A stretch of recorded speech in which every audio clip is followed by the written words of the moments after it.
गतकाली America राष्ट्रपति Donald Trump तांको social media रे गोटे बड़ घोषणा कले भारत अमेरिका मध्य ट्रेड डील को नहीं आउ यह सब घोषणा कले जे भारत उपर लगाउथबा 25% शुल्क को कमाई 18% करदे।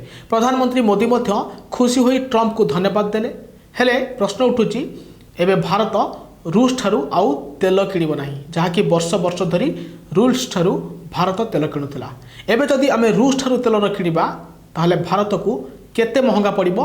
यदि अमेरिका ठारू आमे तेल किणिबा आरंभ करिबा आमको केते मूल्य देबाक पड़िबो।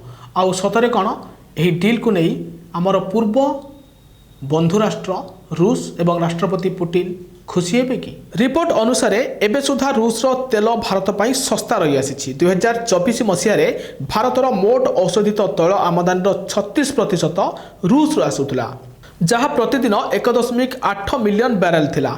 गत डिसेम्बर में जितेबाला राष्ट्रपति व्लादिमीर पुटिन भारत गस्त करते से समय अमेरिका चाप को बेखातिर करी भारत निरंतर भाव में तैल जोगाण कर आश्वासना देते। किंतु एबे अमेरिका ठू भारत तेल किणवा डील पुटिन को भरोसा भांगीदेवनी तो ये बड़ प्रश्न एवं उठुची। रूस भारत को रिहाती दर में औषधित तैल जोगाई आसुची किंतु एबे अमेरिका ठू तेल किणवा द्वारा भारत को बहु अधिक खर्च देबाक पड़िबो कारण भारत को एबे प्रचलित विश्व मूल्य अनुसार औषधित तेल पई देय देबाक पड़िबो। एहा व्यतीत महंगा परिवहन बोझ भारत उपरे पड़िबाक जिवो।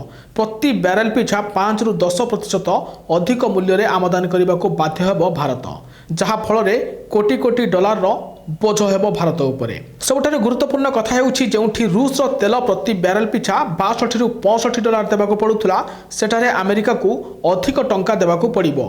तैल मूल्य रे पार्थक्य प्रति बैरेल पिछा 600 रु 1200 टंका पर्यंत फरक पड़ पारे बोली आकलन करा जाउछि जहाँ फल कोटी कोटी टंकार क्षति हेबो भारतर जहाँ फल तैल मूल्य वृद्धि मुद्रास्फीति को प्रभावित करिवार संभावना रही एवं सरकारी सब्सिडी उपरे एक बोझ बढ़िबो बोली कुहा जाई पारे। भारतीय स्टेट बैंक रो आकलन अनुसार जदि रूस ठू भारत तेल किणवा बंद करे तेबे चलित आर्थिक वर्ष रे तैल आमदानी बिल 9 बिलियन डॉलर वृद्धि पाइबा एवं परवर्ती आर्थिक वर्ष रे 12 बिलियन डॉलर को वृद्धि पाई पारे। तेबे आपण कहंतु ए डील भारत पई भलो ना घातक साब्यस्त हेबो?